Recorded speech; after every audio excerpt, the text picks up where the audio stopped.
nós vamos começar então essa entrevista a partir de agora, contando o tempo, e vamos começar falando de corrupção.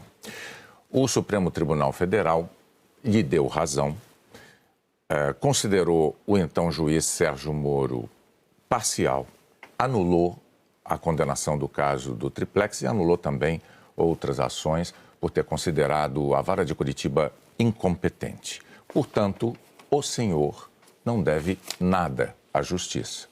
Mas houve corrupção na Petrobras.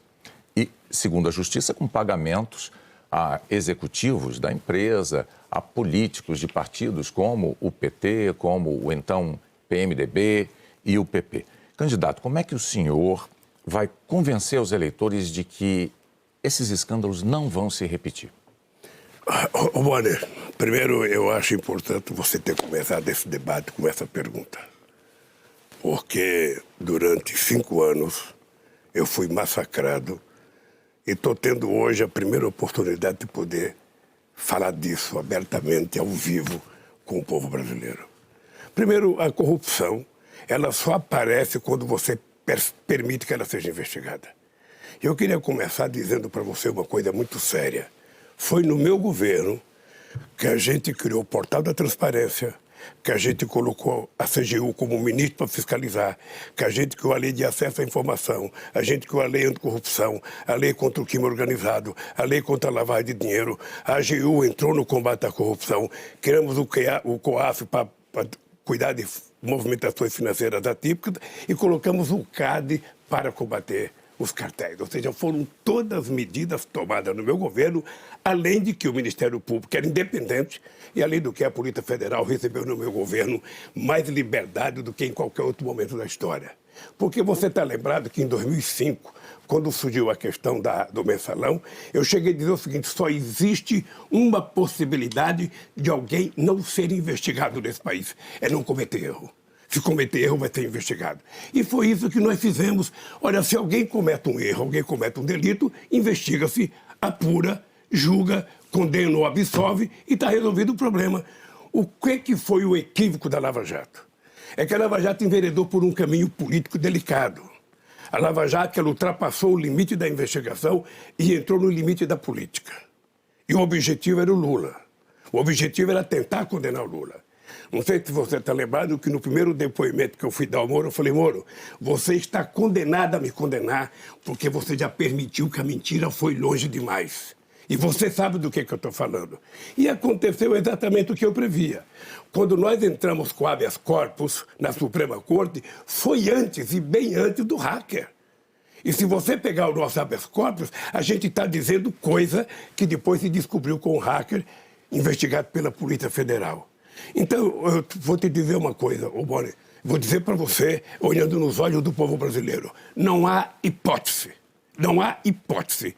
Eu quero voltar à presidência da República e qualquer hipótese de alguém cometer qualquer crime, por menor ou por maior que seja, essa pessoa será investigada, essa pessoa será julgada e essa pessoa será punida ou absolvida. Candidato, é assim que você combate a corrupção num país. Agora, candidato, o senhor elencou aqui diversas medidas adotadas em governos do PT como instrumentos, mecanismos de controle da corrupção. Mas é fato que a corrupção, a despeito disso, ocorreu e ocorreu em grande escala. Por isso, eu retomo a pergunta original, que é: como o senhor pode assegurar que elas não se repetirão? Alguma medida nova foi estudada para evitar que aconteça?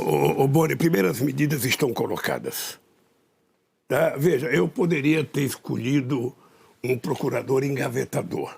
Sabe aquele amigo que você escolhe que nenhum processo vai para frente? Eu poderia ter feito isso, não fiz.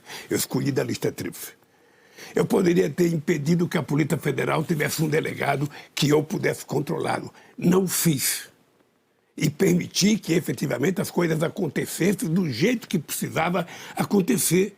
Olha, nós vamos continuar criando mecanismo para investigar qualquer delito que aconteça na máquina pública brasileira, porque eu já disse 500 vezes de que a corrupção, eu poderia, por exemplo, fazer decreto de 100 anos.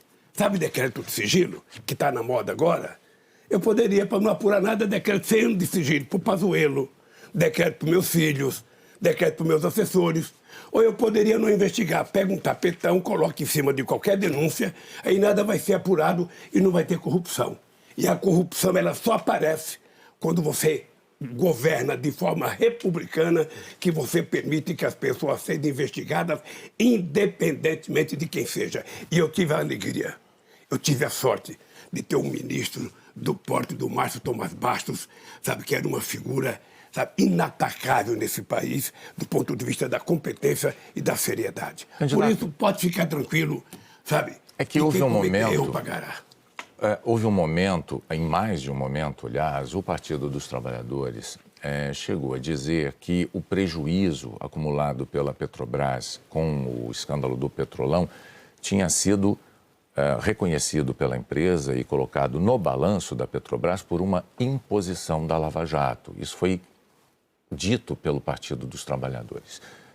Hoje, e escrito, hoje o partido reconhece, então, que efetivamente houve este prejuízo? Deixa eu lhe falar uma coisa. Você não pode dizer que não houve corrupção se as pessoas confessaram. O que é mais grave é que as pessoas confessaram e, por conta das pessoas confessarem, ficaram ricos por conta de confessar. Ou seja, foi uma espécie de uma delação premiada. Você não só ganhava liberdade por falar o que queria o Ministério Público, como você ganhava metade do que você roubou. Ou seja, o roubo foi oficializado pelo Ministério Público, o que eu acho uma insanidade e uma aberração com esse país. Ou seja, o correto era você fazer a investigação que tinha que fazer da forma mais correta possível, como fizeram no meu tempo que eu era presidente, e depois, se a pessoa foi inocente, você absolve. Se a pessoa for culpada, você condena. O que acontece é que aqui no Brasil, Bonner, nós temos um problema sério. É que as pessoas são condenadas pelas manchetes de jornais e depois não se volta atrás. Mas voltaram 6 bilhões e 200 milhões de dólares para a Petrobras. Foram devolvidos muito desse dinheiro, inclusive por diretores da Petrobras, que não tinham como juntar uma que ótimo que votou. E o Ministério Público queria pegar 2,5 bilhões para eles, criar um fundinho para eles. Né, desses 6 bilhões e mais ainda. A gente olha o que eles devolveram, mas vamos olhar os prejuízos que foram dados. Por conta da Lava Jato, nós tivemos 4 milhões e 400 mil desempregados nesse país. Por conta da Lava Jato, nós tivemos 270 bilhões que deixaram de ser investidos nesse país. E por conta da Lava Jato, a gente deixou de arrecadar 58 bilhões. O que eu quero te dizer é o seguinte, é que você pode fazer investigação com a maior seriedade, como foi feito na Coreia, na Samsung, como foi feito na França, na Alstom, como foi feito na Volkswagen da Alemanha. Você investiga, se o empresário roubou, você prende, condena, mas você permite que a empresa continue funcionando. Aqui no Brasil se quebrou as indústrias de engenharia que nós levamos quase que um século para construir. E nós agora até que vamos ter o prejuízo, porque se eu ganhar as eleições, a gente vai ter que fazer um grande plano de investimento de infraestrutura. A gente vai ter que recuperar muitas obras. Eu vou fazer uma reunião com os 27 governadores para saber quais são as obras prioritárias de cada estado. E esse país vai voltar a andar. Nós vamos falar de economia daqui a pouco, mas antes de passar a palavra para a Renata Vasconcelos, eu gostaria de fazer só uma observação sobre os números que o senhor mencionou. Muitos economistas afirmam que esses milhões de empregos não criados, os investimentos que não foram realizados, seriam consequência não da Lava Jato, mas da crise econômica herdada da gestão de Dilma Rousseff. Mas